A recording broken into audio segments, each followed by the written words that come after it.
tercera mesa del Congreso.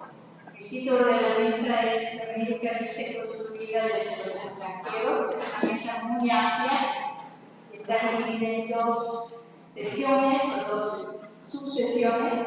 En la primera vamos a tener los primeros 5 panelistas. Si le pasaría sin más la palabra a los coordinadores, agradecería a Susana Calvo y a Jesús Suqueiro para que puedan coordinar la sesión. Muchas gracias. Pues muchas gracias, bienvenidos y vamos a comenzar esta tercera sesión, como ha dicho Ana, sobre de la cultura americanista y construida por los extranjeros. Y la vamos a dividir en dos partes de manera que entonces se puedan hacer un grupo de preguntas como acerca de la mesa cuando tenemos cuatro países. Bueno, pues sin más preámbulos, porque tiempo bien, le doy la palabra al primero de los ponentes, José Luis Pérez Flores, de la Universidad Autónoma de San Potosí en México, que va a hablar sobre la eficacia de la lucha de la organización contra el salvajismo en la frontera de la ciudad. Sí, muchas gracias. Bueno, en primer lugar, agradezco a los organizadores de la invitación a la serie de la exposición, por eso voy a proceder a la iniciación de la comisión.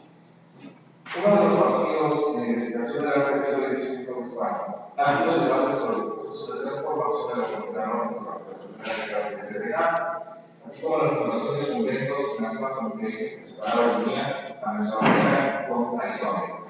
Siguiente libro, por favor.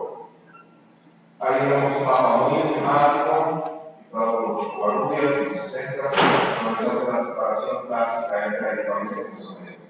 A continuación, discutiré las presencias temáticas comunes en programas etnográficos de la zona, así como la constante demostración contra los pueblos ancestrales y los guerreros chichimecas, que fueron calificados como salvajes. Analizo la manera en que las guerras emprendidas contra los guerreros del norte fueron presentadas como una lucha del salvajismo contra la civilización y del cristianismo contra el demonio para atacar a la dominación española. Recibían el nombre de chichimecas y el grupo que durante el siglo XVI tuvieron un patrón de subsistencia nómada basado principalmente en la caza de protección y que habitaba en las regiones semiescépticas y desérticas de la Mesoamérica. El concepto de chichimeca no es solo un grupo etnográfico específico, generalmente designa la diversidad de habitantes del norte de la Nueva España. La utilización del concepto de frontera para la investigación del arte indígena cristiano fue utilizado como principal categoría de análisis por el Miguel de Roa, que en 1994 presentó un trabajo en el que estudió la estructura rural de la iglesia comunitaria del país. Arturo Vergara también ha utilizado la pertinencia del concepto de frontera en la investigación de los conceptos iglesias. La frontera entre Mesoamérica y Latinoamérica no por correspondencia con una línea que funciona a la manera de las fronteras modernas. Por esta razón, prefiero el concepto de zona de frontera, que nos permite un territorio de transición inacotado sin que existan límites precisos. Frontera implica simultáneamente separación, unión, así como la circulación en múltiples sentidos. Para el caso del arte, llamo arte de frontera y no arte de la frontera, porque las fronteras pueden desplazarse, como fue el caso de la frontera norte de la Nueva España, que sufrió varios deslizamientos por la avanzada economía hispana. La noción de la frontera cultural entre Mesoamérica y Latinoamérica ha sido construida como una categoría analítica a partir del trabajo que Paul Kirchhoff presentó en 1943. El investigador referido elaboró su propuesta con base en las zonas del siglo XVI y ha sido adaptada y discutida por los estudios de las culturas prehispánicas, pero estudiada por los especialistas del arte en España. Durante las primeras décadas de la dominación española, los tecos, otomís y purépechas principalmente compartían frontera con los chichimecas. La industria española tuvo proyectos muy violentos como cuando el número de Tucumán, en el occidente de la Nueva España, atacó tanto comunidades indígenas sedentarias como grupos chichimecas, cometiendo abusos de gran escala.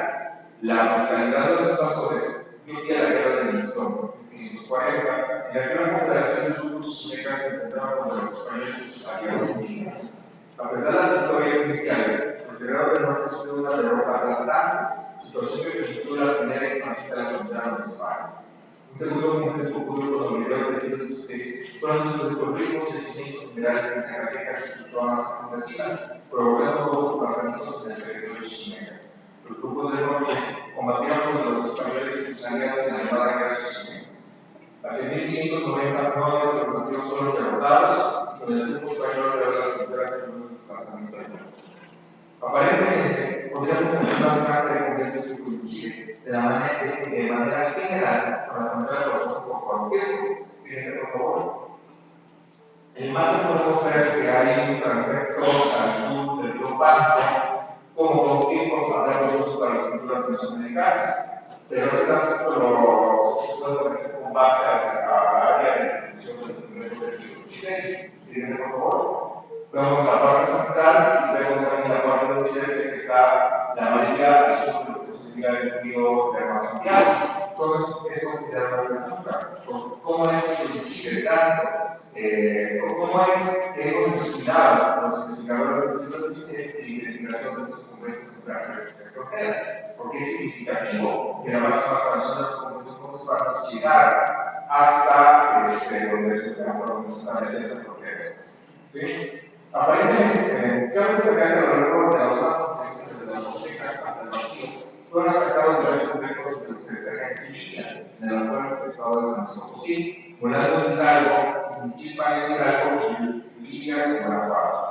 La posición geográfica de los asentamientos y los cercanos los colocaban en una situación de frontera y desde la misma costa condicionan todos los programas geográficos con los que fueron preparados.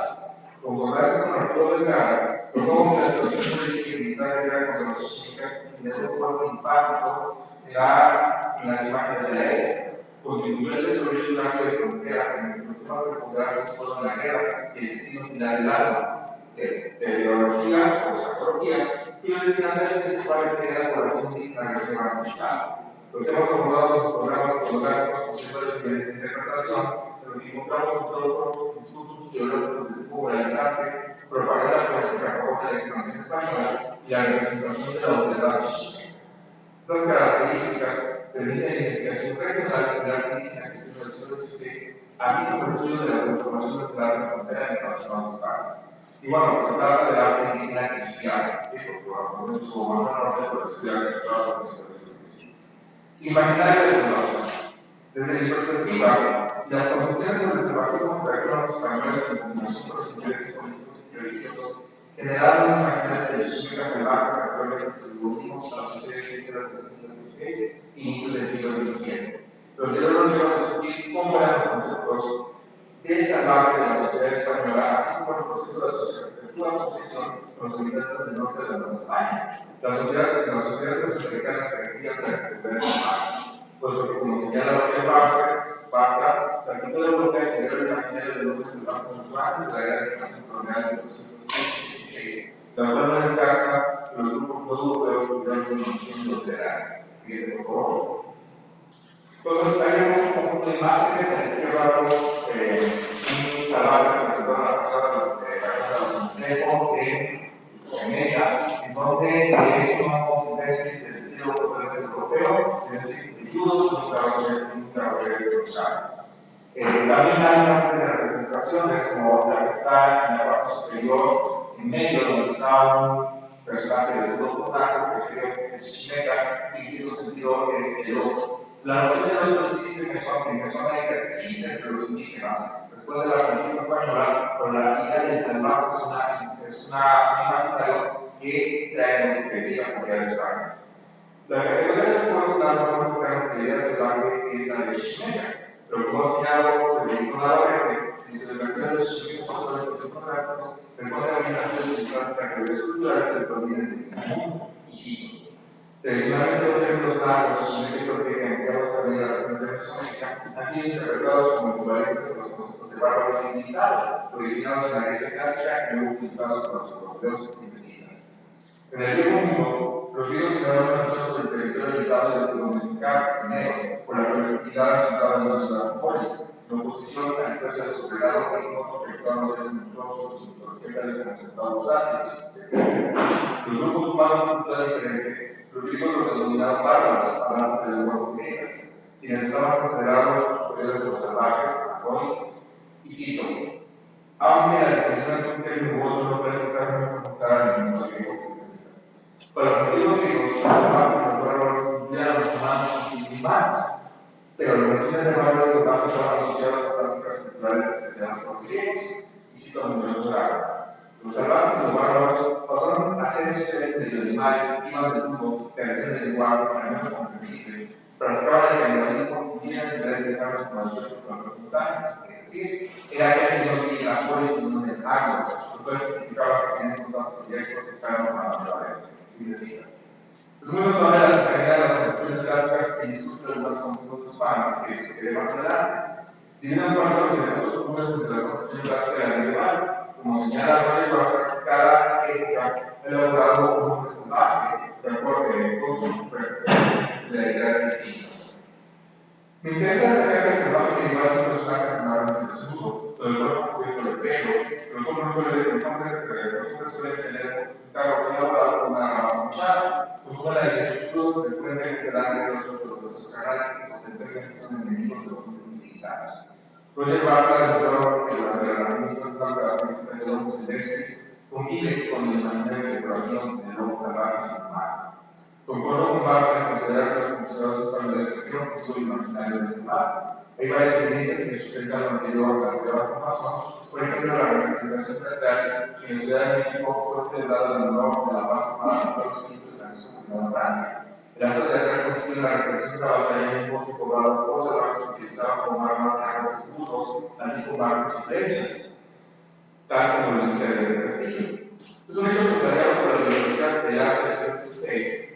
Y Orcasitas comparó la representación de la batalla de los ejércitos de escala con la de Silva, sugiere la asociación de chimecas otonistas y salvajes. Bárbara también muestra que en la Ciudad de México, la casa, en la fachada de la Casa de Montejo, fueron traídos los bancos como la tradición europea, es decir, por su más, tal cual lo podemos ver acá.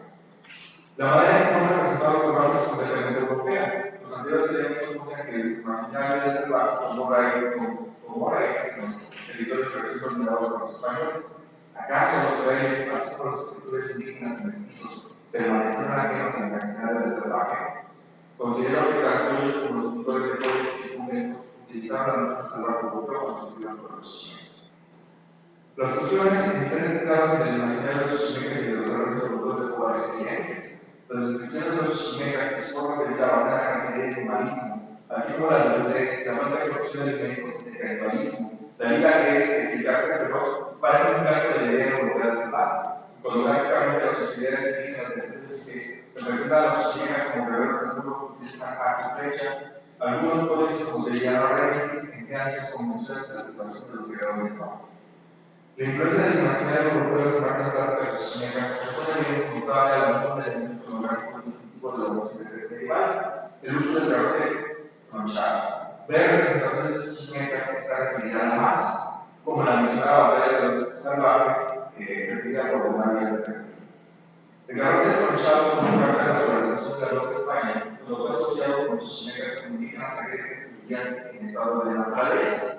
Varios lugares fueron pintados chimecas con arcos, peces y garrotes. La búsqueda de representaciones de chimecas con garrotes arrojó los resultados. Siguiente, por favor.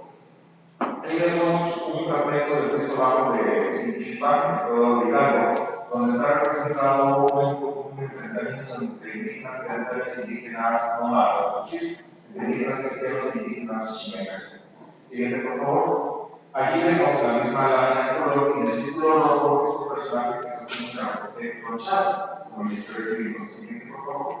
Ahí está el detalle. Está con un garrote tronchado, prácticamente es algo que hemos señalado o hemos insistido en los cines de geografía. El programa fotográfico de este trabajo es un indígena asociado con el, aunque condenado de los chimeques que se fija a su influencia de los correas. Con sus dedos y el garrote tronchado delante de este guerrero con los chimeques que continuaban a salvaje de manos. Salvaje medieval también aplicaba las funciones del Estado controlado por los cristianos, por lo que salvaje se conoce la palabra de Dios. Al momento de la penetración española del territorio del norte, los chimecas etnográficos controlaban territorios en su mayoría semidesérticos, considerados por los nativos sedentarios como los confines del mundo. Quizá esta es una de las razones por las que insistimos por los personajes híbridos que encuadran perfectamente la construcción tutesca, pero también la expansión de la civilización y el cristianismo por territorios de frontera. La expansión española al interior de la Nueva España demandaron el control de la religión de las poblaciones nómadas, les luchaban por la posesión de los territorios ancestrales, los cuales iban a apoderarse de los poderes españoles, así como los mineros y particulares que querían explotar esta zona. Para ello fueron impulsados programas iconográficos que caracterizaban a los nativos como salvajes, paganos y inferiores. Como ha señalado Federico Navarrete respecto de la exaltación de las fronteras culturales.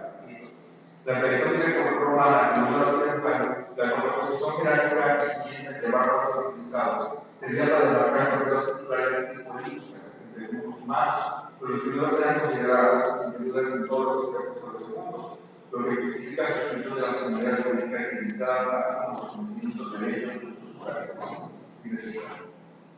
La asociación de los chimecas etnográficos con el imaginario desarrollo europeo, así como los sistemas de defensa contra la colonización no hispana, determinaron una concepción negativa del chimeca como un campo primitivo culturoso pagano. Las fuerzas españolas, las crisis indígenas, las fuentes españolas, las crisis indígenas lo confirman. Por ejemplo, reiteraron el mismo de vida con los ejemplos de los chimecas como bárbaros y salvajes. Sí. ¿Será que se trata de aquí noticia de la calidad de costumbres que le discute esta gente para que entiendo oyendo el que fuera curioso, este nombre chichimeco acuda a ser remitida en la significación del vocablo, conozca la rareza que es cristiana de los tales. Chichimeco es un nombre común entre nosotros los españoles y entre los indios cristianos, de los indios infieles y bárbaros, que no teniendo asiento, especialmente grano, andan distribuyendo de una parte a otra, no sabiendo que son riquezas, no sabiendo que son riquezas intelectuales y contrato de evolución humana. Tenemos cuerpos de todos desnudos, duermen la tierra desnuda, aunque sea empantanada, con perpetua obscenidad. Sufren mortales fríos, pies, calores, hambre y sed, y por eso y otras cosas naturales que les suceden no se enriquecen. Los textos citados resaltan el desprecio contra el normalismo de la desnudez, así como la estrecha relación de los chimecas con el entorno natural, estimada negativamente por mentira, y lanzas sobre los significados contra la forma de vida chimeca en la antigua a la Ecuador comercial.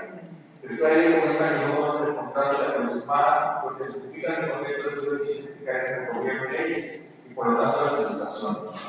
Hecho reafirmado en las siguientes líneas: comen carnes de venado, vacas, mulas, caballos, números de otros animales. Y esas son los más adecuadas para la larga de crudas, despedazándolas con las manos, dientes, uñas a manera de dedos. Para mentir a los chimecas una especie de la civilización y del cristianismo, los compara con las leyes que definen los chimecas de los indios cristianos, que establecen una dicotomía que refuerza las partes de su obra. Cito: diferenciarse de los indios de paz cristianos en la lengua, costumbres, fuerzas, velocidad y disposición del cuerpo, por la bala, entonces de una estrella por la vida cristiana que se crean. Son dispuestos, nerviosos, cogidos y descargados, y de alguna manera pueden ser queridos como monstruos de la naturaleza, pues en sus costumbres son tan diferentes de hombres que con los sentidos semejantes a los adultos. Mentira sostiene constantemente que la localidad de los chimecas y su cercanía con la naturaleza. Desde el libro Cuesta, este imaginario no solo incluye una relación entre espíritus, sino que también tuvo un libro de las imágenes clásicas. Considero que los indígenas espíritus españoles participaron en la construcción del imaginario de la chimeca en la que se pusieron elementos indígenas europeos. Como mencionado en otros trabajos, los personajes romanos de Tultipan, centauros, Gorgón, etc., unas raíces del humanismo agustino fueron utilizados como una manera de analizar la naturaleza monstruosa de los chimecas. En los combates representados en Tultipan, pelean indios cristianos contra indios paganos, así por favor. Ahí está la población de los combates, a la izquierda tenemos un indio cristiano, una centro de México, está vestido de la derecha, en la imagen tenemos un indio chimeca que es un arco, y el personaje que del medio es chimeca y luego un estandarte asociado con el. La representación de la guerra no es exclusiva de ese momento, así como tampoco el tema de la guerra interior de sus similitudes conocida como combate. Los documentos de referencia contra el manejo del Estado de México, la manera de abordar el tema que radicalmente la obra es mejor. Lo mismo ocurre con la temática bélica. Tomemos como ejemplo una representación de la Somalia que es el comunitario de Manaco, por favor. Y aquí vemos, apenas se alcanza a distinguir a la derecha un español sosteniendo un motor encadenado, a la derecha un secretario del español que lleva su nombre. Entonces aquí el español es el protagonista que somete y controla el territorio de la tierra. En Siquilpa es el indio. ese niño cristiano en contra del indígena, indígena cristiano en contra del indígena salvaje. Aquí el concepto del truco de la televisión fue sintetizado por el español militar enfrentado con el plan carrera. Ok, bueno, siguiente por favor. Aquí vemos una imagen descriptiva, otra a la izquierda, que ha sido identificado, el cual lleva baraches y sostiene tres veces en una de las manos. Esta idea del centauro y el guerrero une sus raíces en el arte griego, abajo se ve el relieve griego de los herálditas con los centauros, que es un motivo que ha sobrevivido por cientos de años interpretándose varias formas de significado. Siguiente, por favor.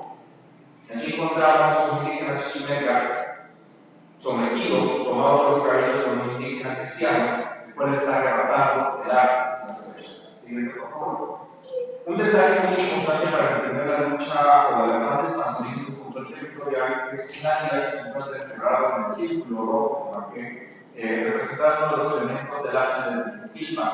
Siguiente, por favor. Allá acá estamos hablando de un zoom donde está el elemento, están las nervaduras. Siguiente, por favor. Y aquí vemos una serie de datos tecnológicas de lo más interesante. ¿Sí? Donde está una pequeña explicación de lo que puede significar. Siguiente, por favor. Y bueno, es una águila agustina que tiene una lengua, y aquí se ve la transcripción de lo que sería San Agustín en torno a la importancia de la flecha como representativa de la palabra que se expande a sus aplicaciones. Entonces, es el águila parada sobre un nopal, se alcanza a ver un cerro, saliendo agua, se alcanza a ver el nopal, se ven las plantas de la verdolaga, y el águila tiene un distintivo en el cuello que se llama anapalia, siguiente y última. Ahí está anapalia, que es el redondel que significa territorialidad y dominio. Entonces, esa idea de la expansión del cristianismo hacia el territorio. Bueno, se agotó el tiempo, muchas gracias.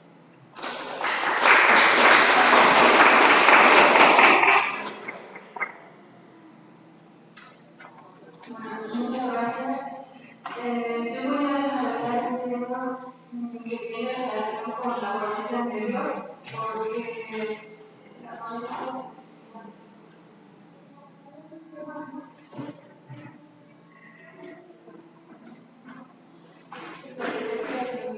su mensaje de nuevos convertidos. Es decir, voy a hablar de la parte de la ponencia de Turquía, como sabéis, es un concepto de una comunidad construida en la actual en el estado de Guanajuato.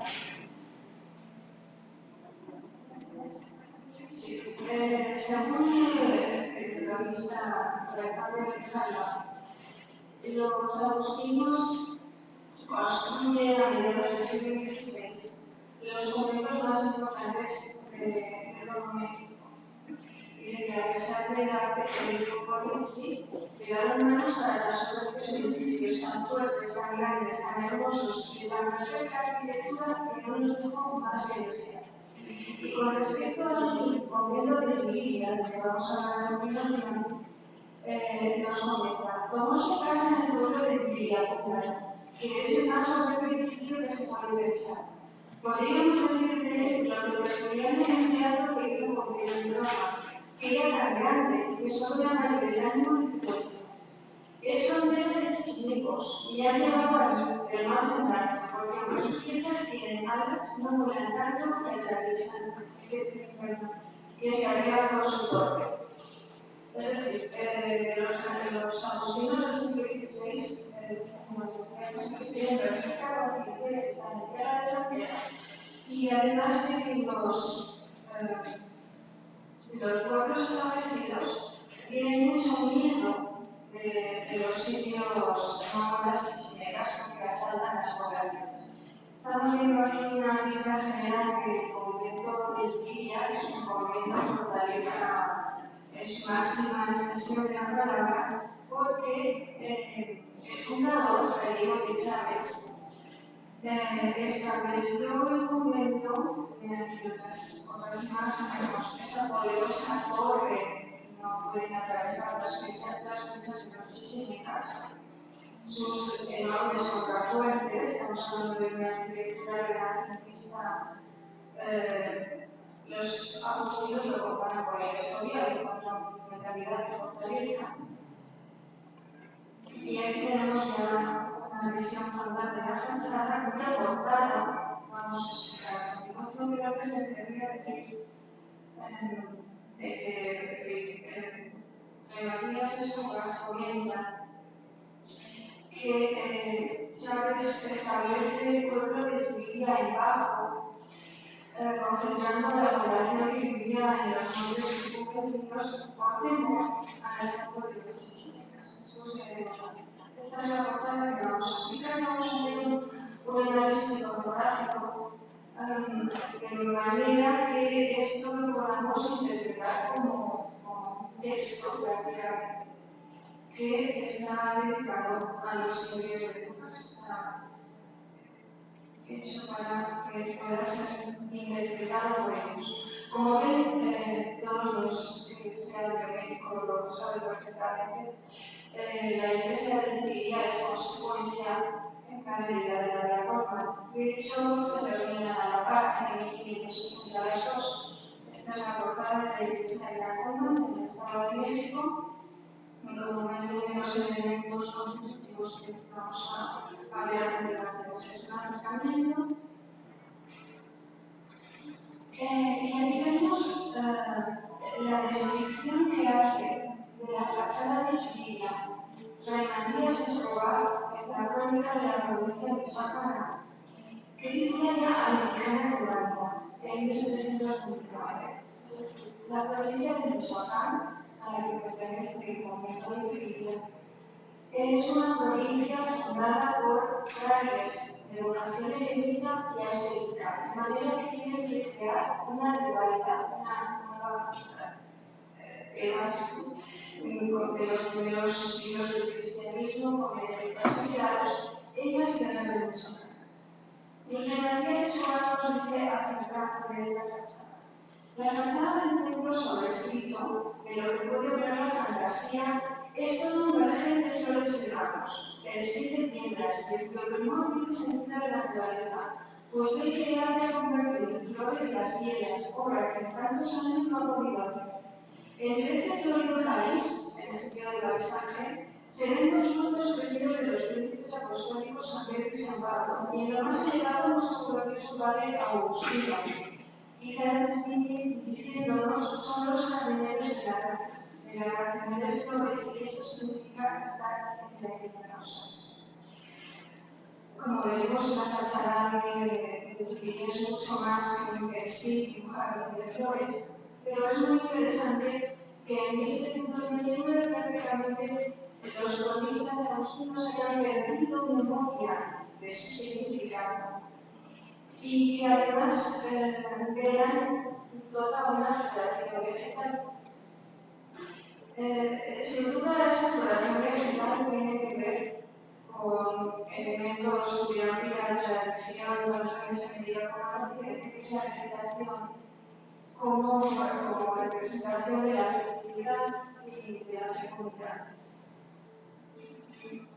Aquí tenemos muestras de esa fachada de Tuiría, en las que vemos unos guardianes que derivan de los salvajes velludos que explicaba José Luis, pero en este caso ya no tienen ese aspecto salvaje, aunque llevan la misma maza. Pero en este caso están llevando cestos de frutos. Estos frutos que junto con la farmacopia que tenemos en este caso a la derecha de la imagen, nos están hablando de abundancia, de fertilidad, etc. Y en la imagen de la derecha vemos roleos vegetales a los que se refiere Fray Matías Escobar. Aquí volvemos a tener un poquito de estos semisalvajes, porque tienen el cuerpo sin dentro y además van cubiertos, al menos con unos calzones. Derivan de los salvajes, pero no lo son propiamente. En la parte superior de la fachada, y si se usa, podemos olvidar las ruinas.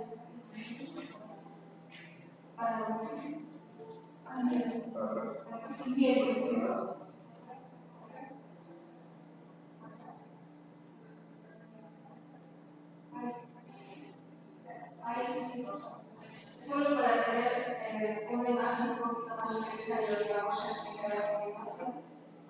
En la parte superior es lo que vamos a ver. Sí, adelante, vamos.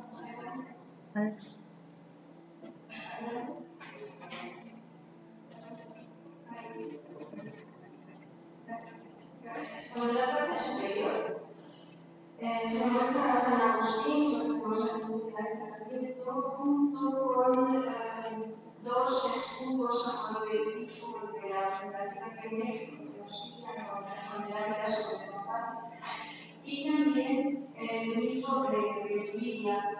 El grifo de Lidia está en la parte derecha y lo pueden ver abajo como se ha reproducido en el escudo de Lidia, que significa lugar del lago de sangre. Es decir, hemos sentido que los oráculos bíblicos agustinos de México se implantan en los lugares y colocan esos edificios, los ritos de la vocación en señal de posesión o de apropiación. Es decir, esta es una iglesia de los agustinos que se han establecido, los agustinos mexicanos que se han establecido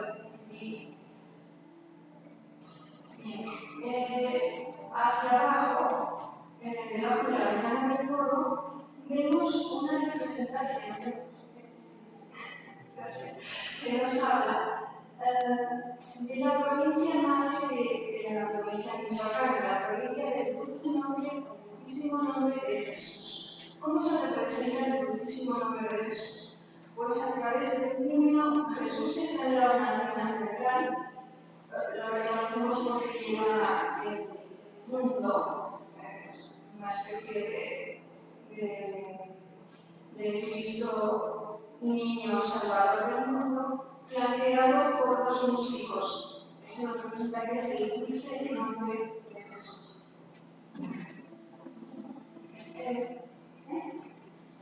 Gracias. Y aquí vemos su modelo. Esta es una cabeza de la Sagrada Comunidad que se representa lo mismo, solo que aquí la cabeza del niño Dios está desaparecida. Pero como ves, por debajo de ese elemento nos encontramos con una inscripción latina que se puede traducir. Es una cita de San Pablo a los Filipenses 2:10, que es para que al nombre de Jesús toda rodilla se doble, en los cielos, en la tierra y en los abismos. Se refuerza la idea del nombre de Jesús. Y aquí tenemos una composición de la época famosísima del Greco, la adoración del nombre de Jesús, la Santa, que está basada en el mismo pasaje de los Filipenses. Vemos en la parte superior un SS y las tres partes del mundo de sus habitantes, los cielos con los ángeles, la tierra con el segundo y los generales de la Santa en la tierra, más la boca de Yucatán con todos los seres del infierno, todos arrodillados ante el nombre de Jesús. Eso es lo que querían exponer en la fachada de William a los indígenas.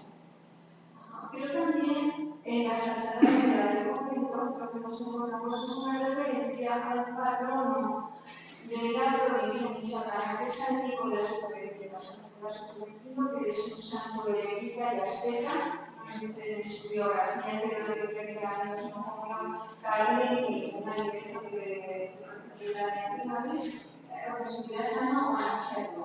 Y eso en la época se consideraba un de sacrificio.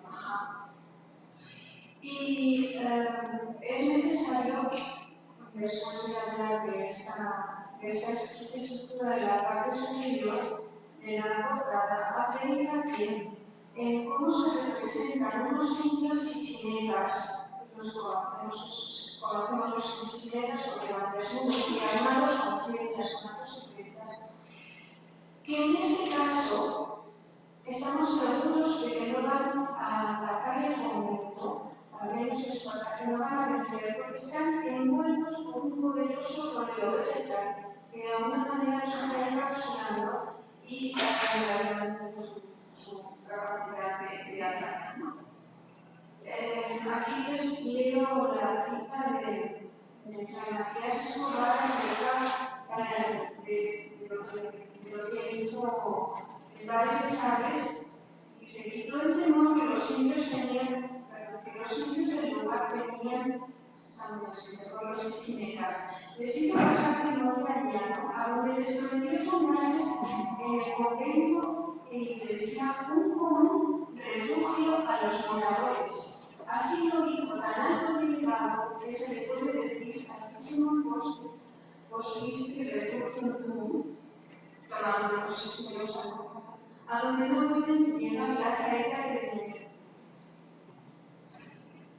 Ahí tenemos al libro Chichimeca de la parte, un acercamiento.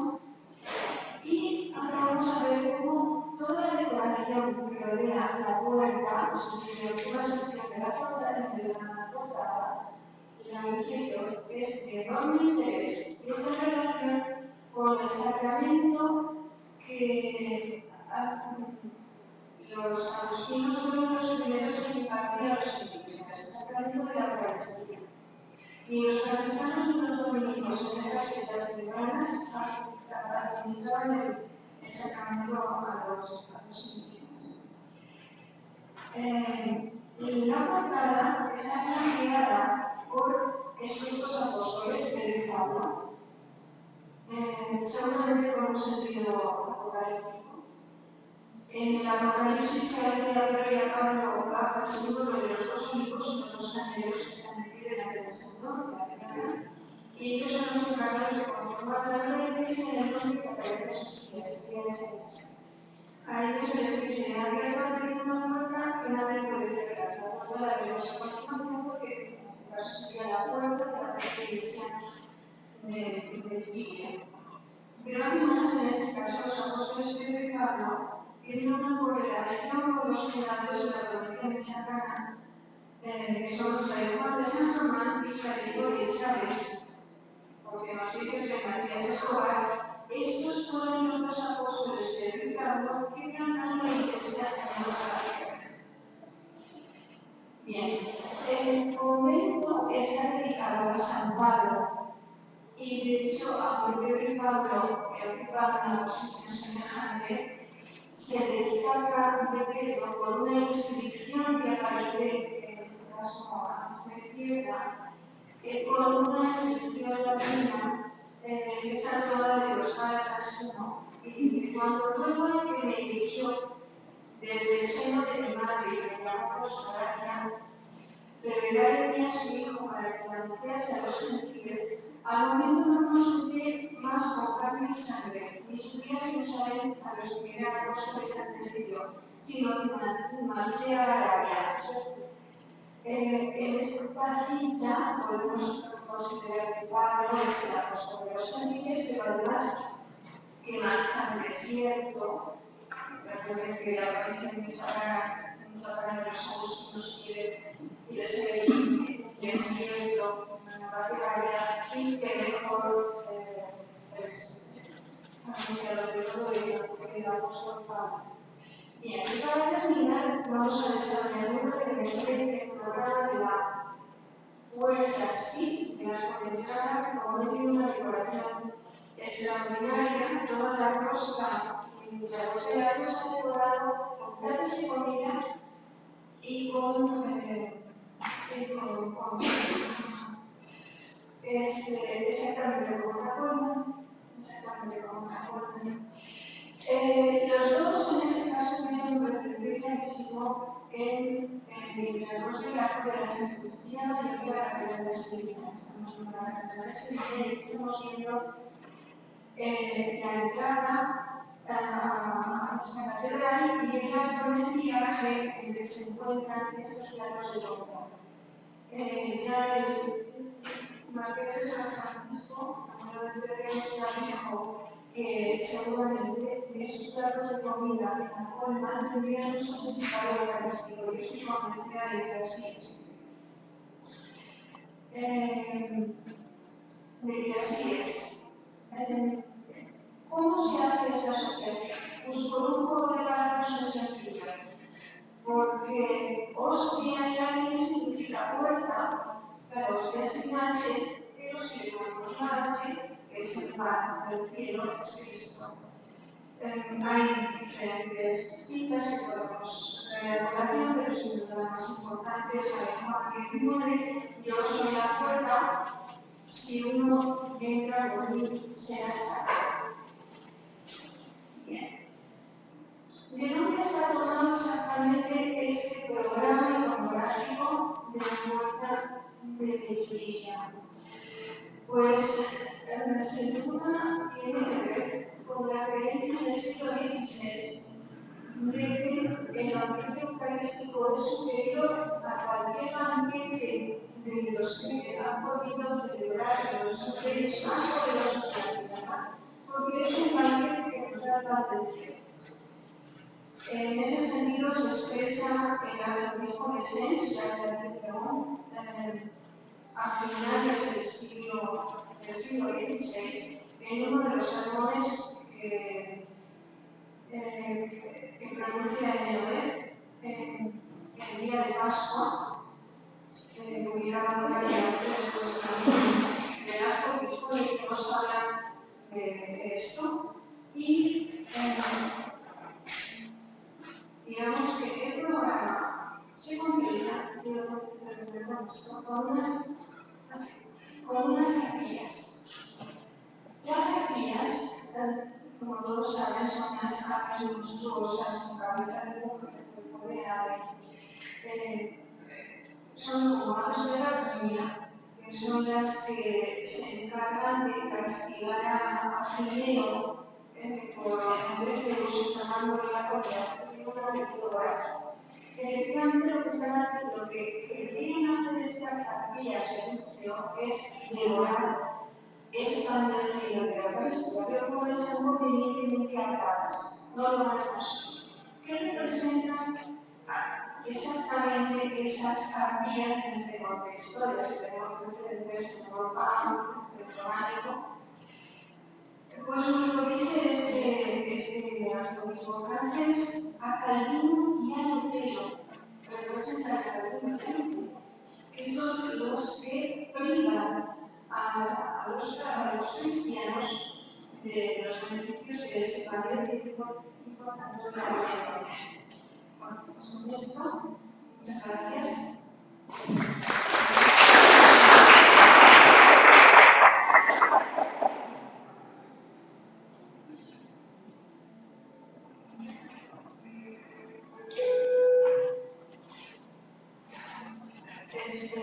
Presentamos ahora a María Cristina María Buena, que va a exponer los momentos de la Comunidad de México, María Cristina. Gracias. Primero que nada, expresar mi agradecimiento a Chico Mexicano por esta oportunidad, igualmente la responsable de esta mesa, porque permitimos estar nuevamente presentando un tema que por los que me han precedido, pues es una continuidad, si no es hacer de los conventos de hombres, sí será por el convento de mujeres. Como han dicho, mi tema son los conventos de monjas de la ciudad de Puebla, México, una materialización de una organización eclesiástica. Esto es un trabajo colectivo en el cual han intervenido compañeros que trabajamos en la Facultad de Arquitectura de la Universidad Autónoma de Puebla, en colaboración con los chicos como una formación de recursos humanos para interesarnos en lo que es nuestro patrimonio, en este caso arquitectónico. Por lo tanto, el propósito de este trabajo es mostrar la atención a las mujeres dentro de la organización eclesiástica y el espacio físico para las diferentes órdenes religiosas. La cantidad de conventos femeninos es la observación de la forma cultural que iba a ser determinada en los años de colonial, construido respecto de la clausura de los religiosas y del culto de la población civil. Son importantes los elementos de composición interior, de acuerdo a la liturgia, en la que el canto jugaba un papel significativo en las acciones litúrgicas. Las primeras órdenes religiosas surgen por la vocación de aquellos que se dedicaron a vivir en retraimiento, teniendo como virtudes la castidad y la pobreza, todo ello por amor a Cristo, pero en donde se ubicaron especialmente para llevar esa vida de recogimiento. Los conventos de monjas se fundan como un lugar de convergencia, de prácticas espirituales, ascéticas y místicas. Durante los siglos XVI y XVII, todos los monasterios eran de vida contemplativa. Contribuyeron activamente a la protección de esposas y viudas desamparadas, a la recuperación de jóvenes descarriadas y a la educación de la juventud femenina. Con su incalculable repercusión en la religiosidad de la familia y en la organización de la sociedad.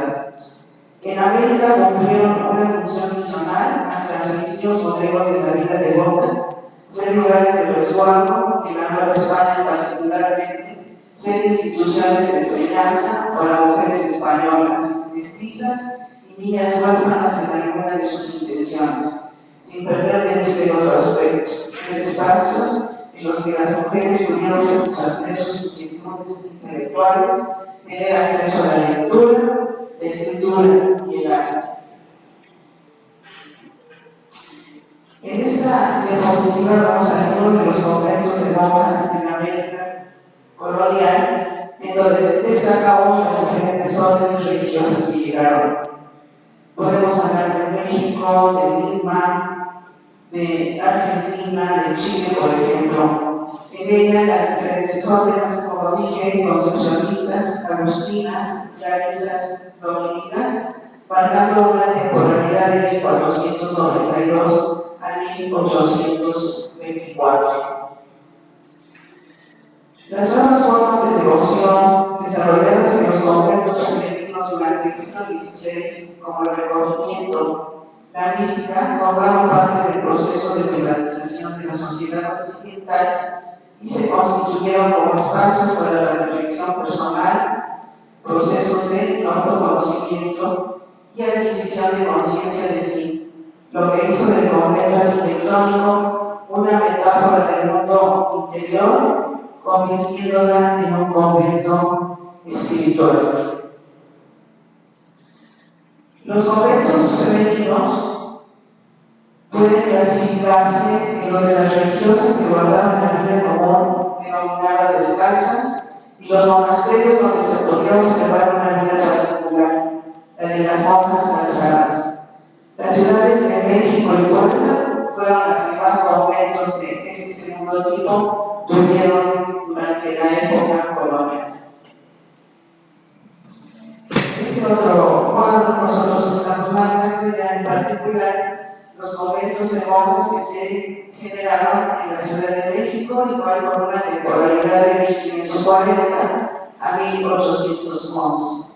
En congruencia con el cuadro anteriormente presentado, tenemos la Orden de las Concepcionistas, la Orden de Santo Domingo, la Orden Franciscana, en la cual hubo una división, fue a partir de la creación de la Orden de las Clarisas por Santa Clara de Asís, las Clarisas urbanistas y las Capuchinas como una derivación de estas. Igualmente las Jerónimas, Agustinas, las Carmelitas Descalzas, las Brígidas y la Compañía de María. Quiero comentar que muchos de estos conventos, pues, con la base del tiempo, ¿verdad?, han tenido cambios de uso, inclusive donde había una vida de tipo místico, pues ahora ya son centros donde se desarrollan actividades de tipo social.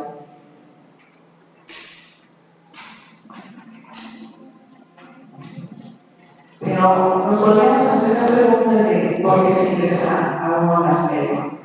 La elección de Estado concluía entre los 15 y los 25 años de edad y la edad promedio para que una joven hiciera votos solemnes en un monasterio era alrededor de los 20 años. Intención y motivo correcto para ingresar a un monasterio señal de una verdadera vocación que era dar gloria a Dios y la salvación de las almas. En esta diapositiva igualmente podemos pensar cuáles fueron los lugares que se consideraron para la construcción del monasterio de religiosas. Y como características ahí observamos que fue la portería, el monasterio claustro y diferentes servicios que dieron o sirvieron para las profesas que estaban para los servicios generales, como la cocina, el refectorio, la enfermería, los aseos, las salas de profundis, los patios, con surtidoras de agua, o puentes y huertos. Continuando con los locutorios, donde se llevan a cabo intercambios sociales, en un inicio dije que una de las actividades importantes dentro de la liturgia en este tipo de órdenes era el canto.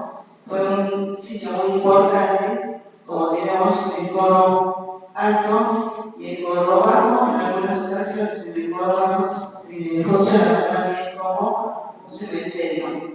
Igualmente los confesionarios eran un espacio para la comunicación, en el cual seguramente se les llama los confesionarios de oro, los cuales coloquialmente también se le conocen como los confesionarios tú y yo, dado que los templos iban a estar cumpliendo una doble función, tanto para las enclaustradas como para la población civil. Este es uno de los ejemplos que actualmente, por ejemplo, es el Museo del Conde de Mis Cuevas, y es el convento de San Inés en la Ciudad de México, en donde podemos observar cuál era la disposición arquitectónica, actualmente decir que este trabajo está enfocado a hacer el análisis arquitectónico de estos espacios de la Ciudad de México. Por lo tanto, aquí podemos observar cómo está ubicado el templo respecto de la calle, es una ubicación paralela a él, el claustro y las diferentes dependencias. Hemos marcado en la diapositiva anterior alguna imagen de cómo estaba este convento que al paso del tiempo, probablemente principios del siglo XX, fueron ocupados como vecindades y posteriormente han sido rescatados, y este es el que ahora es el Museo del Conde de Mis Cuevas. Aquí algunas de las consideraciones acerca de los criterios arquitectónicos para la fabricación de estos conventos, en los cuales se indica, las escrituras indican que primero fueron casas adaptadas y posteriormente ya en espacios determinados, pues un diseño particular para dar atención a todas las necesidades que demandaban las profesas. Así que con algunas de las características, como es que mencionaba, por ejemplo, en el coro alto, dentro de esas disposiciones, pues tenían, por ejemplo, cómo deberían de ser cubiertos, qué tipo de bóvedas, por ejemplo, en este caso, deberían de tener las dimensiones de todos estos servicios en cuanto a la despensa, por ejemplo, el refectorio, y todas las dependencias que ahí se tenían que incluir. Enfermería, portería, el torno como elemento muy importante, en el cual ustedes saben que era la comunicación con el exterior, y en la cual pues llegaban también algunos de los familiares a visitar a las profesoras.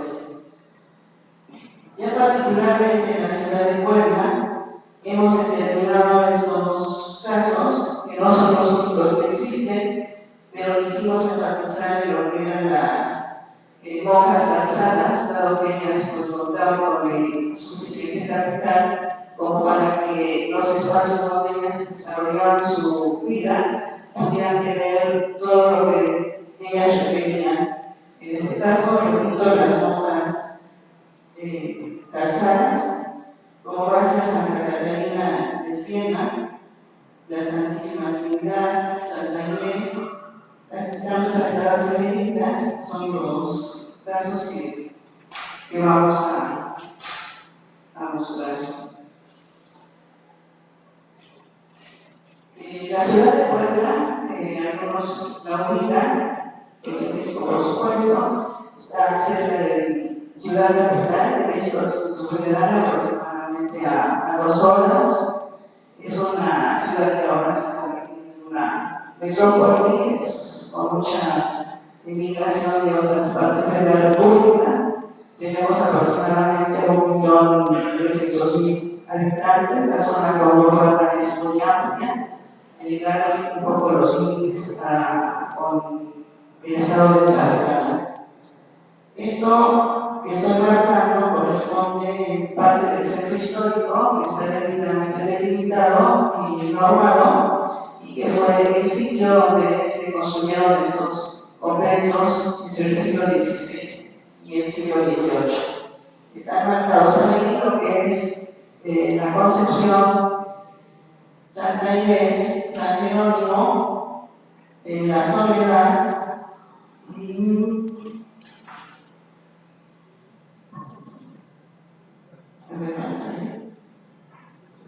bueno, son centros que estamos ahí marcando, los dijo mejor que yo, por favor.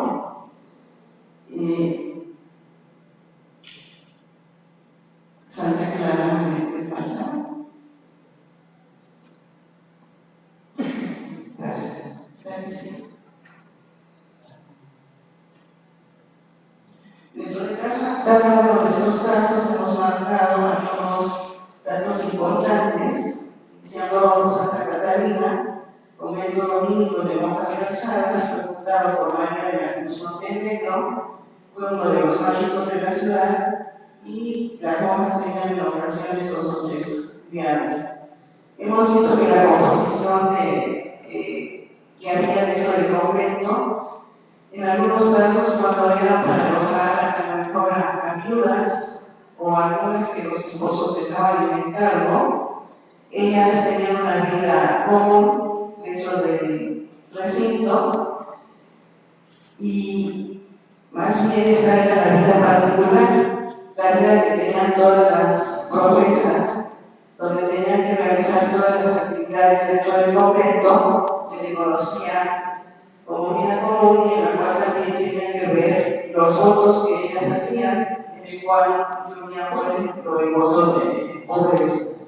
En caso contrario, las monjas de vida particular, ellas eran como una parte de estos espacios donde iban a tener espacialmente satisfechas sus necesidades, inclusive de tipo social.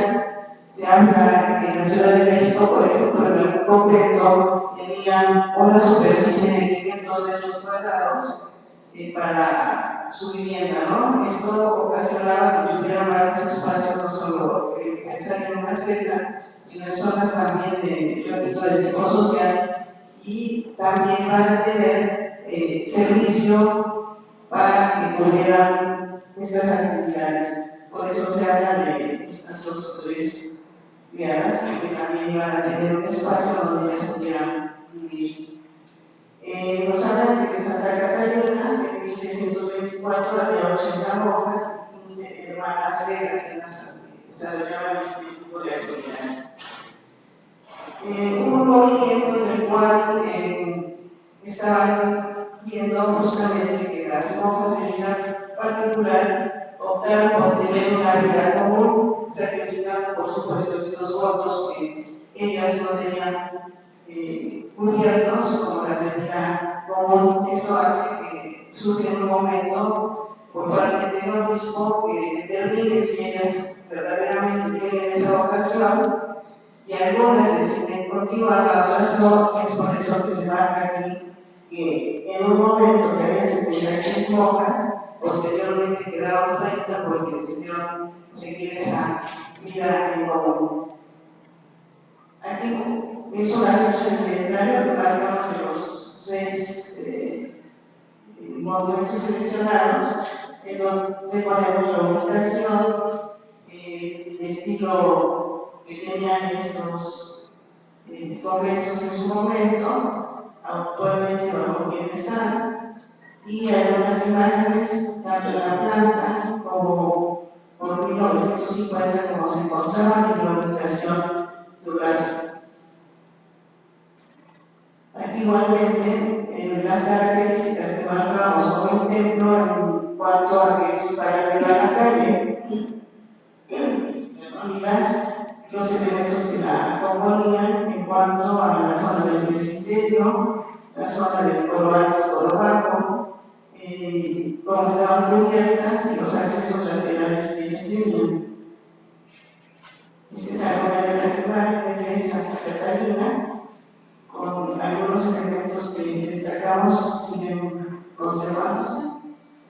Este es el convento de la Niña Concepción de María, en particular este edificio ahora es un hotel de 5 estrellas que pertenece a la cadena Camino Real. Estuvo también por este proceso, fue un convento que fue económicamente muy alto. Posteriormente, en el siglo XIX, se convirtió en una visita que estaba en condiciones muy insalubres y muy deterioradas, lo rescatan y actualmente funciona como tal. Cuando se ponen algunos acontecimientos que sucedieron a través de este proceso de transformación hasta el siglo XX. De la misma manera, de poner la similitud en cuanto al templo, que eran los elementos que se conservaban dentro de él. Y estos espacios religiosos, esos sí siguen funcionando como tales. Regularmente, la mayoría o máximo ya están muy deteriorados, en un caso de movimientos y otros con otro tipo de uso. Algunas de las vistas que tenemos, por ejemplo, este de coro alto, coro bajo, en donde la característica es de tener esta reja que se separaba la vida de clausura con la vida pública, en la cual en el fondo igual estaba la puerta de retícula, donde las monjas recibían la comunión por parte del sacerdote. A la derecha podemos observar estos confesionarios que hablábamos, que eran los confesionarios de muro, en la cual también prestaban servicio a la comunidad, estaban del lado del templo en público y del lado del claustro estaban oficiando. Otra particularidad va a ser que únicamente tendrán una torre y que se ubicará regularmente en la esquina de la construcción. El otro es San Jerónimo, que viene teniendo la misma dinámica de presentación. Los elementos que observemos que son constantes,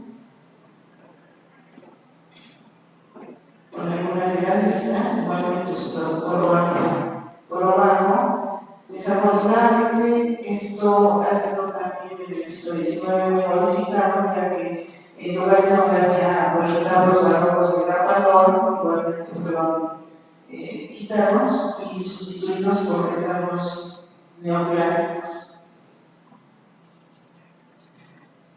Muchas gracias. Esta ha sido la presentación, que faltaba un poco, pero en el texto tiene datos complementarios a lo que les he mostrado. Muchas gracias.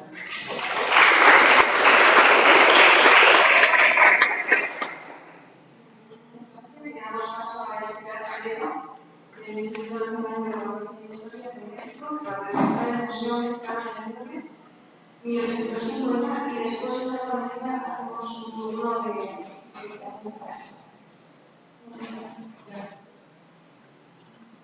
Bueno, yo quisiera dar las gracias al Centro Mexicano por esta organización y a los organizadores de esta mesa por la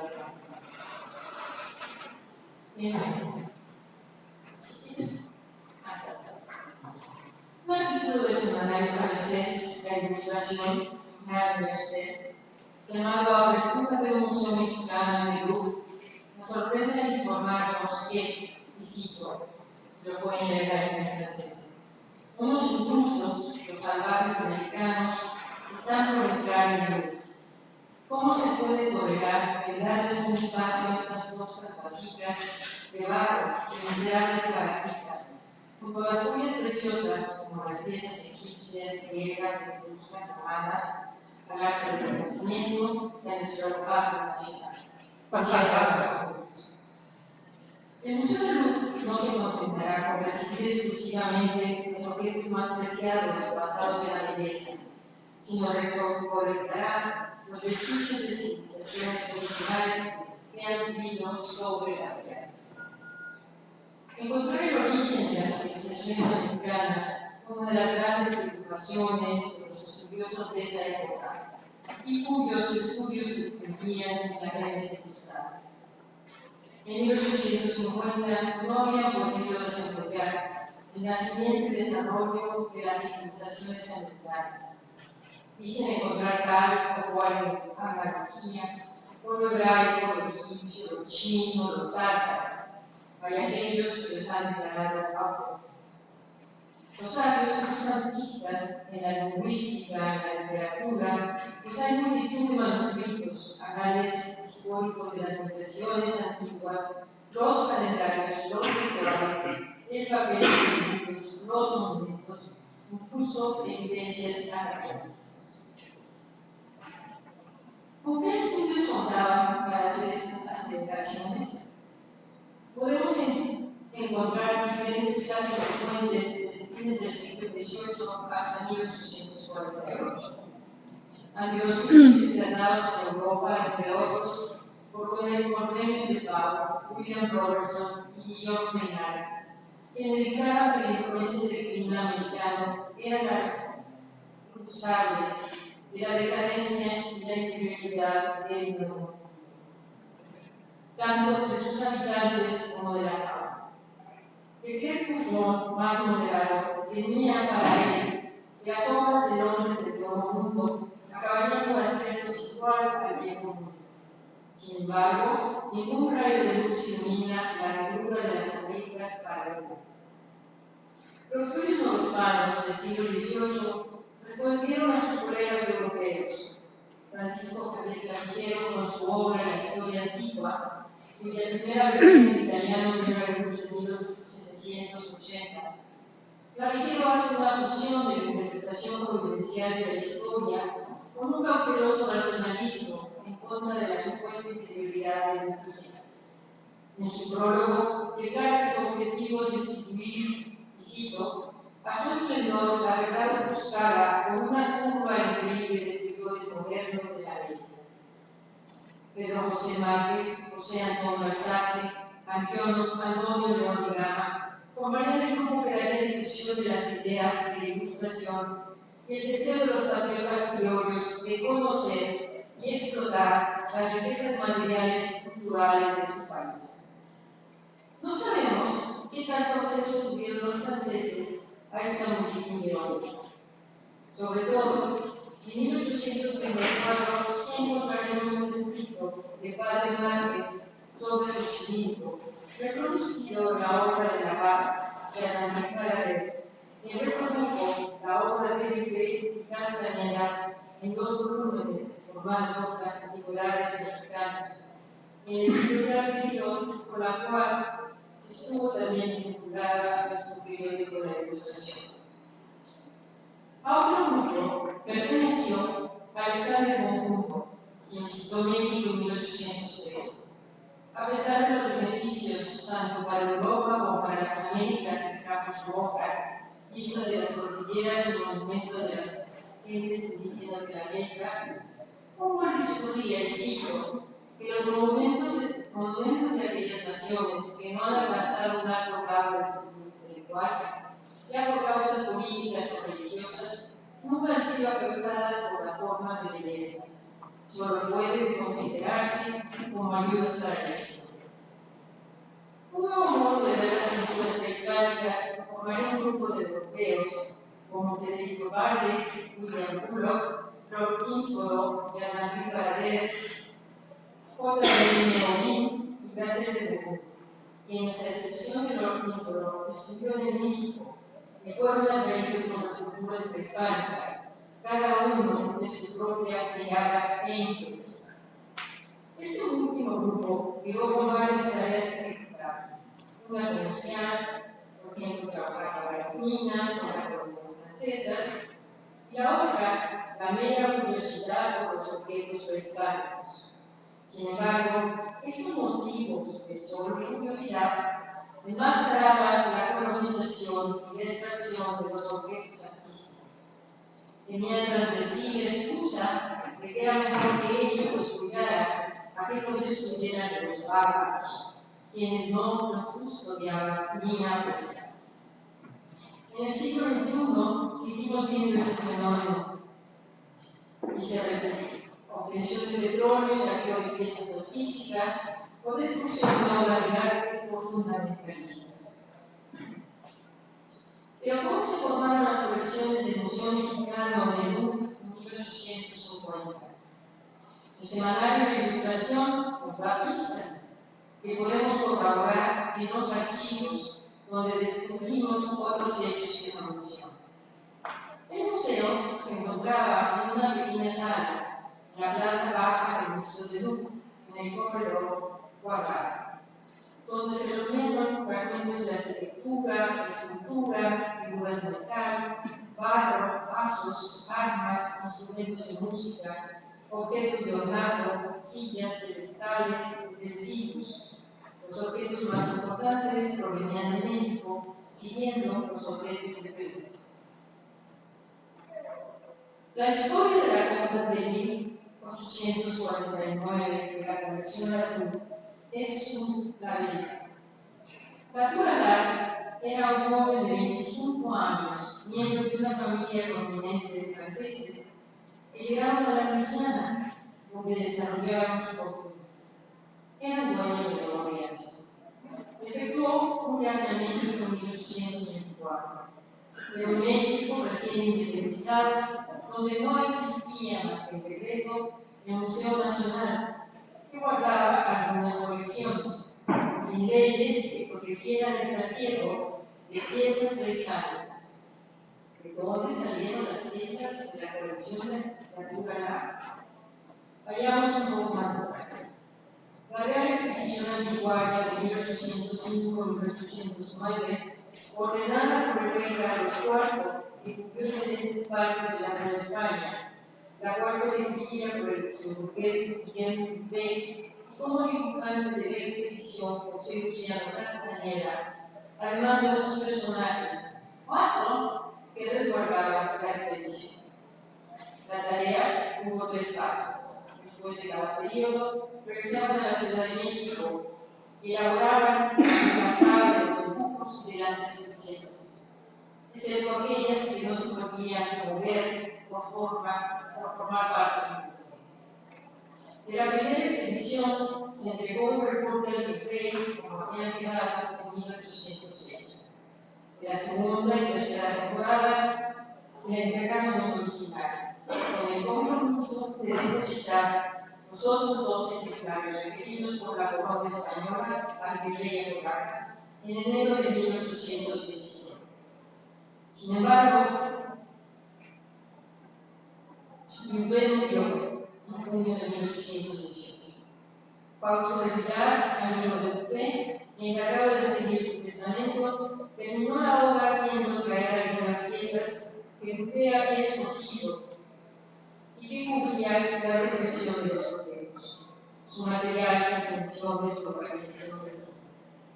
Los objetos fueron depositados en el seminario de Alminas, en donde Castañeda concluyó su trabajo vinculado a la expedición. Consumada la independencia de 1821, el Villar, español de cepa, volvió a España. ¿Y quién se quedó encargado de la colección? Las piezas pasaron del seminario, algunas de ellas, al Museo Nacional. Sin embargo, Castañeda, desde su casa, empezó a vender piezas, Así lo confirma el diario Debate, a más de la subasta pública, en la que nuestro amigo Naturalá compró 3 lotes, los cuales fueron trasladados a Francia sin ningún problema en 1825. El vendedor de las piezas fue Castañeda, quien con la venta creyó resarcirse de su pago por el trabajo que había realizado a la gran expedición. Eso no había ley que pagar, tampoco gobierno. La venta se efectuó a fines de 1824 y el cónsul mexicano en Inglaterra, Murphy, estuvo muy molesto por la no intervención de las autoridades, lo cual nos confirma que esta venta fue pública. Naturalá las trasladó a Francia y trató de venderlas al gobierno francés, pero encontró las puertas cerradas tanto por los funcionarios como por los intelectuales. Alejandro Humboldt opinó que las obras mostraban el progreso de gente escénica. El descubridor de la piedra Rosetta, François de Champollion, en 1827 transmite un reporte a la Comisión de Louvre, donde asienta que las piezas ofrecen un millón de dólares.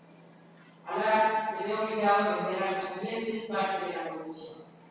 Y Agostino Avio, dibujante de Lord Kingsford, compró parte de los documentos que incluían algunos de los códices de Contribui. Y en uno de sus viajes, Avio copió 16 piezas de la colección arqueológica de la Louvre. Latour se casó. Finalmente vendió el resto a su vecino Melnot, de quien no tenemos información, quien con mejor suerte ofreció la colección de 180 piezas a Dubois, dibujante de las antigüedades egipcias del Museo de Carlos S., quien le remite una carta a Alphonse Picarieu, director general del Museo de los Franceses, en la cual afirma se trata de una colección preciosa, que no son las piezas burlas de personas salvajes, sino la obra de una nación familiarizada con los procedimientos para hacer una obra de arte. Los cambios de percepción de lo que eran las antigüedades iba cambiando, tanto en el planteamiento como en la comprensión de Carrier, quien como artista incluido en las ideas del romanticismo, había nuevas exploraciones temáticas, una de ellas la de la ruina de las antiguas civilizaciones. Con la caída de Luis Felipe, seguida de la Revolución de 98, las cosas volvieron a cambiar. Sería hasta 1849 cuando Melnot formalizará la propuesta a Adrien Montpellier, conservador de su cultura y antigüedades de Louvre, quien convence a Alfred-Émile de Liberquerque, director de los Museos Nacionales Franceses, y se decide la adquisición por 6.000 francos. Con la compra de dichas piezas que provenían de las expediciones de Castañeda, las colecciones del Museo Naval y las piezas de la colección Maximilien-Rhin, obras que fueron enviadas desde México, Henri Adrien propone de Montpellier pudo abrir en 1850 un pequeño museo mexicano, cuyos avatares quedaron relatados en ese artículo publicado por la Ilustración y hemos obtenido parte de los archivos franceses, investigados por mí y otros autores, aspectos puntuales sobre la entrada de las colecciones. Cuando Montpellier hizo el catálogo de las piezas del museo en 1850, se adentraron en una clasificación más cercana a una descripción científica, entre comillas, que aquella usada por los antiguarios, que solo decían esta parte.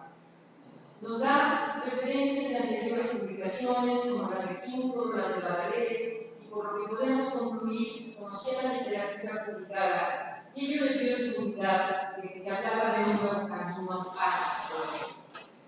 La publicación de libros como los anteriores empezaba a alentar una discusión promovida desde la Academia de Ciencias y desde el prólogo del catálogo de Montpellier, que versaba sobre la imposibilidad de las culturas americanas de haber alcanzado ese alto conocimiento en las economías en la Indonesia asiática. Montpellier argumenta que la belleza nunca la buscaba y que solo las sociedades progresistas eran las únicas que las podían alcanzar. No aceptaba el conservador de las antigüedades del mundo, pero sus incas y aztecas tuvieron conocimientos antes del siglo XII, y por ello fueron sus baluartes, aunque reconocían que los estudios arqueológicos eran necesarios para poder nombrar las piezas y una fecha aproximada de su facturación. Sin embargo, como conclusión en el prefacio del libro, rompehierba no va más. Los egipcios e hindús que hacen de las arenas. Como pronto se llamará el recién fundado museo, el cual se llamará Museo de las Arenas. Como periódico conservador, la Ilustración difundiría las ideas de los redactores, quienes se encontraban en la teoría humanista los valores que pretendían juzgar al arte de la premisa que ésta debería ser buena, bella y verdadera, de acuerdo con la naturaleza humana. Por lo tanto, lo que hoy llamaríamos arte prehispánico era para ellos una testimonio patológica de una sociedad bárbara, cuyos dioses sanguinarios urgían a sus sacerdotes a entregar los corazones de los humanos. Para los europeos resultaban víctimas. Para los aztecas era un honor ser sacrificado.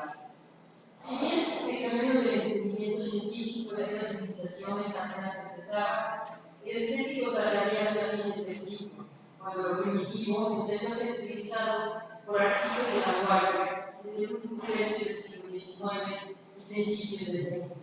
Siempre el ejemplo más contundente de la anécdota contada, o tal vez inventada, del robo de piezas africanas del Museo del Trocadero por Pablo Picasso.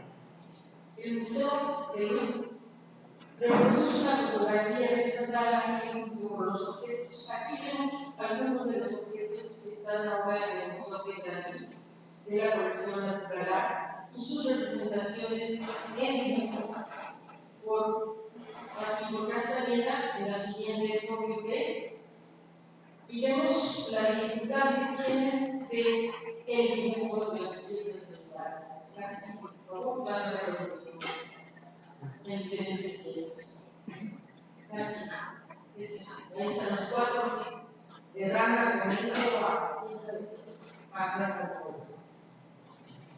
El Museo del Louvre, en su página histórica, reproduce una fotografía de esta sala que, junto con objetos de Algeria, una de las colonias francesas, muestra a los visitantes una museografía típica del siglo XIX, donde los objetos ocupan todo el espacio, las paredes del techo al suelo, no permitiéndonos ver nada. Por otra parte, desde 1878, cuando se fundó el Museo de Etnografía del Trocadero, estos objetos se trasladaron en 1887, con una misión etnográfica. Debemos decir que las obras de la cultura egipcia no fueron movidas del Trocadero. No sigue siendo un pensamiento colonialista la destrucción de las obras de los museos franceses. Cuando se imponen los criterios de separar lo etnográfico del estético, el Museo de Granit, heredero de esta tradición, en un principio fue también llamado Museo de Primeras Artes o Museo de Artes y Civilizaciones de África, Asia y las Américas. Ahí se guardan las obras producidas en el mundo no occidental, lo cual fue y ha sido multiplicado. Sin embargo, no todo se iguala. En el mundo siguen existiendo 30 salas de antigüedades egipcias. Las opiniones vertidas en los artículos publicados entre 1850 y 1870 en el Semanario de Ilustración guiaron la reflexión sobre la transición del pasado prehispánico de antigüedades a ciencia. La revista circuló en gran parte del mundo occidental, incluido México, con artículos e imágenes de la opinión sobre el prestigio de las culturas que no se adecuaban a los patrones establecidos para la génesis de la historia europea. En esta perspectiva, sí, esta es la pieza, este es el dibujo de Dupé, vemos todos los dibujos junto con la pieza mexicana. La bajé de internet, no se con mucho. En esta perspectiva, quizás sea oportuno continuar con esta reflexión. Los fundamentalismos de hoy nos llevarán a pagar e indicar por políticas colonialistas, de que son los imperios un mejor lugar para preservar el patrimonio. Muchas gracias.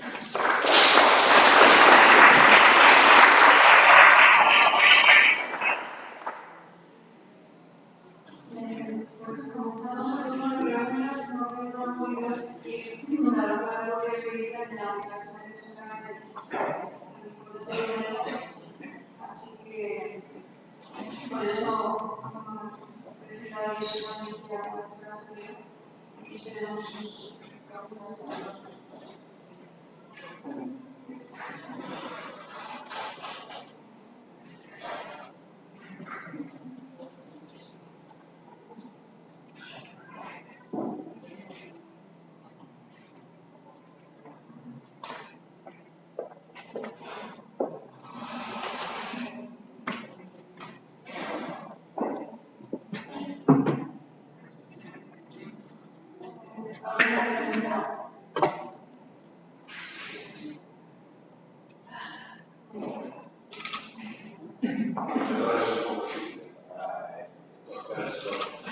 Cada vez que estuve en Quilpan, siempre como me quedé asombrado por el hecho de que esta metáfora del bien no de civilización salvajismo pudiera ser tan fuerte como para hacer que guerreros vestidos de océano y de coyote pudieran representar el cristianismo. Es decir, en ese programa iconográfico no hay ningún elemento claramente cristiano, que estuviera, cómo se podría aceptar la postura de esa época que su parte, su bando fue representado por los que hasta hace unos años antes eran representantes de la patria, etc. Usted bien explicó el asunto de la frontera, del rojo, que sigo asombrado.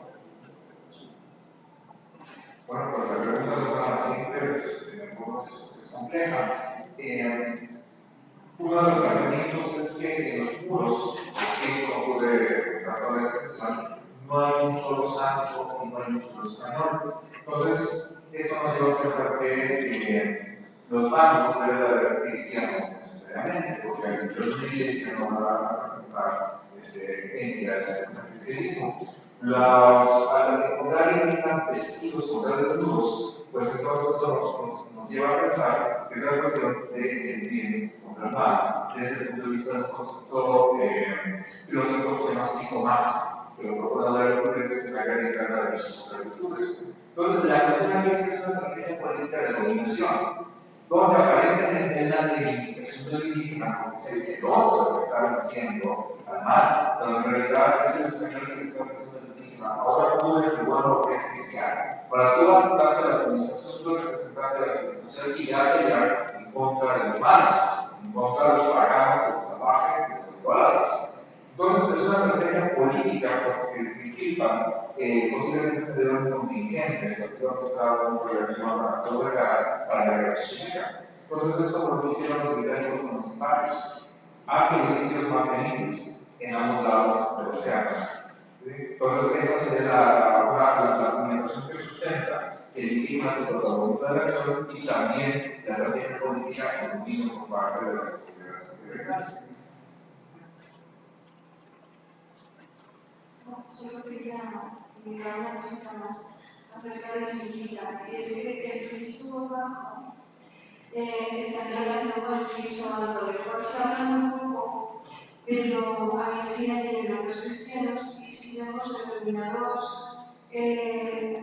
símbolos cristianos, ángeles y sí, exactamente, o sea, quienes defienden ya sea el nombre de María, de los monstruos, correspondiente con los de abajo, digamos, esos seres compuestos de partes de otros animales, son los agustinos, porque aparece el escudo de los agustinos, el corazón de las flechas. Bueno, precisamente parte de la propuesta que presenté es que no analizar la única, la idea era presentar una información de los conventos, el tiempo no dio para eso. Pero lo que dices es muy importante, que regularmente los somos un muy sobresaliente. Entonces, está el trabajo que cuando se entrega el punto de estudio, pero también hay un visual que está como 20 metros de elevación, lo cual no posibilita tanto la diferenciación. Pero eso mismo lo podemos asociar con Lidia, con la copa, con Filipe, etc. Nos hay toda una estrategia, porque eso da la frontera de presentar al indígena compartiendo con el indígena, y es algo que rebasa ese clima. Por eso me presentaba la imagen de Almaná, cuando Dalí sí se disparó sin el de la tierra. Entonces, creo que hay múltiples lecturas, que por una parte sí hay una presentación de indígena o documentación, pero por otra sí con el indígena español. Como se sintetizan, por eso es que se pueden ver programas con múltiples niveles de lectura, como en el águila, que les mostré que siempre mostró algo parecido, donde hay niveles de lectura que sí puede haber una lectura alternativa por parte de su diferencia.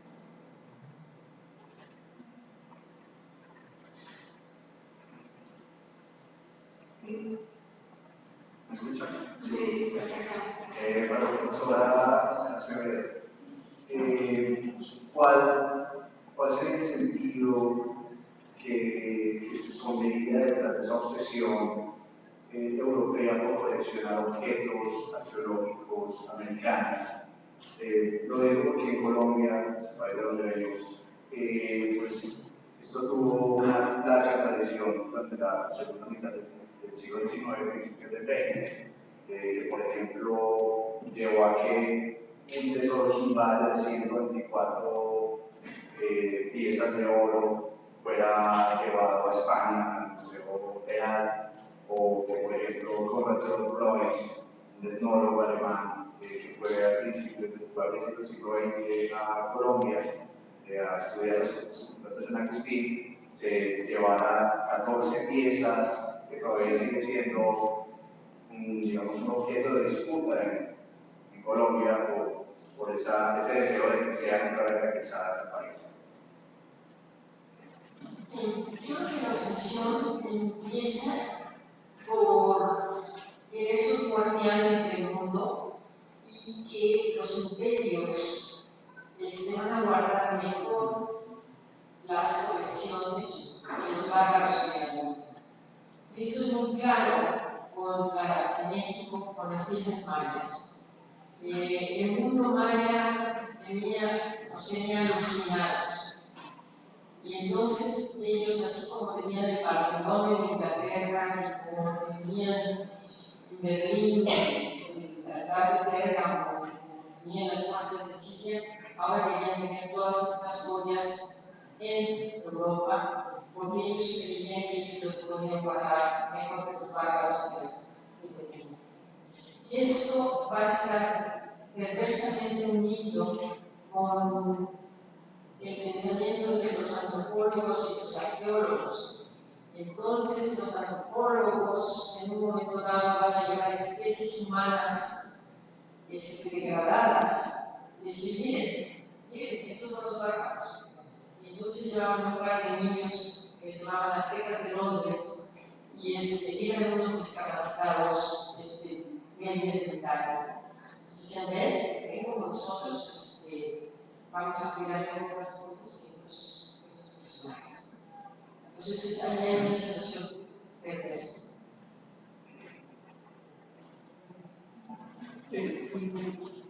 Quisiera preguntarle a Maricel cómo fueron aportadas. Sí.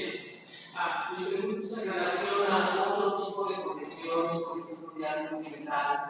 ¿Cómo si es que pudieras comentarnos cómo fueron abordadas este aspecto, particularmente en la serie de obras, si saben, de Japón, de China, en relación a la de España, pues fueron abordadas, o hay diferencias?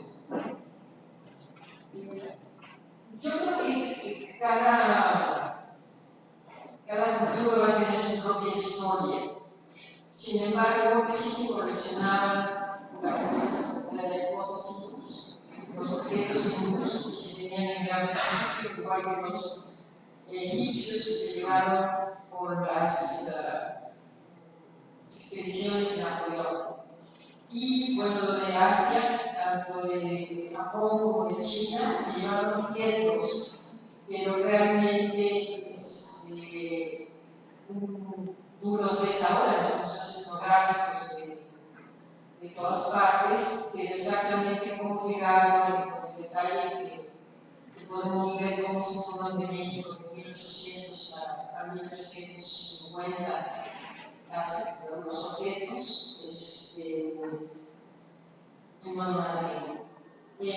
me decía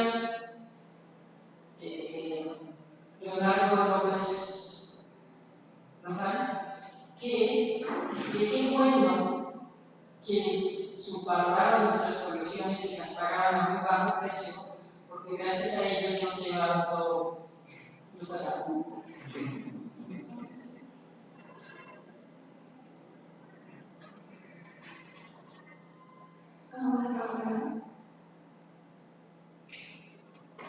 Bueno, si pueden sentarse si quieren al final de la mesa, delante de nuestras preguntas. Un minutito para reorganizarles un debate y comenzamos.